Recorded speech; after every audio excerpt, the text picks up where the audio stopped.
चलिए, आज एक बहुत ही पुरानी और शक्तिशाली कहानी की परतों को खोलकर देखते हैं। ये सिर्फ एक किस्सा नहीं है, बल्कि ये समझने की कोशिश है कि कुछ कहानियां कैसे हमेशा के लिए जिंदा रह जाती हैं और कैसे इमोशंस, विजुअल्स और सिंबल्स का इस्तेमाल करके एक बहुत ही गहरा असर पैदा किया जाता है। ये लाइन सिर्फ एक कोट नहीं है, बल्कि इस पूरी कहानी का दिल है, उसका सार है।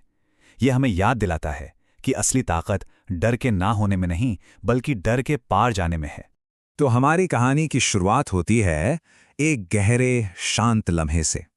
जरा सोच कर देखिए, ज्ञान मिलने के 6 हफ्ते बाद का समय है। भारत का एक घना जंगल, ऊंचे ऊंचे पेड़ों से छनकर आती हुई सुनहरी सी धूप और हवा में एक हल्की सी धुंध फैली हुई है। इसी दिव्य माहौल में बुद्ध एक बड़े से पेड़ के नीचे गहरे ध्यान में बैठे हैं। अच्छा, यहां यह समझना जरूरी है कि बुद्ध की मानसिक स्थिति क्या थी। वो ज़ान की अवस्था में थे, मतलब गहन ध्यान की एक ऐसी स्टेट जो सोच विचार की हर उथल पुथल से पूरी तरह आज़ाद होती है। एक ऐसा मन जो बाहर चाहे कुछ भी हो रहा हो, अंदर से एकदम स्थिर और शांत था। इस शांत माहौल को बनाने के पीछे भी ना एक कला है, बिल्कुल सिनेमा की तरह। सोचिए, अगर कोई फिल्ममेकर इसे बनाता तो कैसे बनाता। वो ढलते सूरज का इस्तेमाल करते, लंबी परछाइयां बनाने के लिए, धुंध या कोहरे से एक सपने जैसा एहसास पैदा करते और बिल्कुल सॉफ्ट लाइट का इस्तेमाल करते ताकि चेहरे पर कोई कठोर परछाई ना पड़ी। और अब आता है दूसरा भाग, सर्प का आगमन। देखिए, हर कहानी में शांति के बाद एक टकराव आता ही है, और यहां ये टकराव एक विशाल सर्प के रूप में सामने आता है। और फिर अचानक उस शांति को छीड़ता हुआ धरती के नीचे से नागों का राजा मुचलिंद बाहर आता है। ये कोई मामूली सांप नहीं है, बल्कि एक विशाल, शक्तिशाली जीव है जिसका आना ही डर पैदा करने के लिए काफी है। सिनेमा में मुचलिंद की इस ताकत को दिखाने के लिए लो एंगल शॉट का इस्तेमाल किया जाता। कैमरा नीचे से ऊपर की तरफ शूट करता, जिससे वो और भी बड़ा और डरावना लगता। ये देखने वालों के मन में तुरंत एक डर और सम्मान की भावना पैदा कर देता है। अब जरा सर्प की मौजूदगी का असर देखिए। पास के गांव वालों की भौहें उठी हुई हैं, आंखें डर से जैसे जम रही हैं और चेहरे पीले पड़ चुके हैं। उनकी घबराई हुई नजरें उस खतरे को साफ साफ दिखा रही हैं, जो बुद्ध की शांति से एकदम उल्टा है। तीसरा भाग, करुणा का तूफान। कहानी अब अपने सबसे ऊंचे पॉइंट पर पहुंचती है, जहां बाहरी दुनिया का तूफान एक ऐसी घटना से टकराता है जिसकी किसी को उम्मीद नहीं थी। अचानक मौसम पूरी तरह बदल जाता है। आसमान में काले बादल छा जाते हैं और 7 दिनों तक मूसलाधार बारिश और एक भयानक तूफान सब कुछ तहस नहस करने लगता है।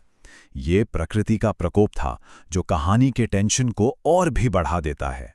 और यहीं पर वो जबरदस्त विरोधाभास सामने आता है। एक तरफ तूफान का शोर और गांव वालों का डर है, तनी हुई मांसपेशियां, खुली आंखें, और दूसरी तरफ बुद्ध की अटूट शांति, एकदम शांत माथा, चेहरे पर एक कोमल सी मुस्कान और एक ऐसी स्थिरता जिस पर बाहर की किसी चीज का कोई असर नहीं हो रहा। और तभी कहानी में एक ऐसा मोड़ आता है जिसकी किसी ने कल्पना भी नहीं की थी। जिस सांप को सब खतरा समझ रहे थे, वो धीरे धीरे बुद्ध के पास आता है। उनके चारों ओर अपने शरीर को 7 बार लपेटता है और अपने विशाल फन को उनके सिर पर एक छतरी की तरह फैला देता है ताकि उन्हें उस भयंकर तूफान से बचा सके। एक संभावित खतरा एक रक्षक बन गया था। चौथा भाग, शांति की कला। तो ये सीन इतना प्रभावशाली क्यों है? चलिए अब इस कहानी की बनावट को परत दर परत खोलते हैं और समझते हैं कि इसे क्या चीज इतनी शक्तिशाली बनाती है। ये स्लाइड सब कुछ एक साथ जोड़ देती है। देखिए, लो एंगल शॉट ने सर्प की ताकत को दिखाया, धुंध ने एक रहस्यमयी माहौल बनाया, इमोशनल कॉन्ट्रास्ट ने बुद्ध की शांति को सबसे ऊपर रखा, और सबसे बढ़कर कहानी के अप्रत्याशित मोड़ ने इसे यादगार बना दिया, जब एक खतरा एक रक्षक में बदल गया। और अब 5वां भाग, युगों के लिए एक प्रतीक। ये कहानी सिर्फ एक किस्सा बन के नहीं रह गई, बल्कि एक इतना शक्तिशाली प्रतीक बन गई जिसने कला और संस्कृति पर एक कभी ना मिटने वाली छाप छोड़ी। कला में इस कहानी का सफर भी सदियों में विकसित हुआ है। सोचिए, 2री शताब्दी ईसा पूर्व में नाग को बुद्ध के सिंहासन की रक्षा करते दिखाया गया। गुप्त काल तक बुद्ध को इंसानी रूप में नाग के साथ दिखाया जाने लगा, और बाद में खमेर साम्राज्य ने तो इसे पत्थर की विशाल मूर्तियों में हमेशा के लिए अमर कर दिया। तो ये सिर्फ एक सांप के बुद्ध को बचाने की कहानी नहीं है, मुचलिंद प्रतीक है धर्म की रक्षा का, उथल-पुथल के बीच शांति का, प्रकृति और ज्ञान के बीच तालमेल का, और आध्यात्मिक बदलाव की क्षमता का। यह दिखाता है कि कैसे प्रकृति भी ज्ञान का सम्मान करती है।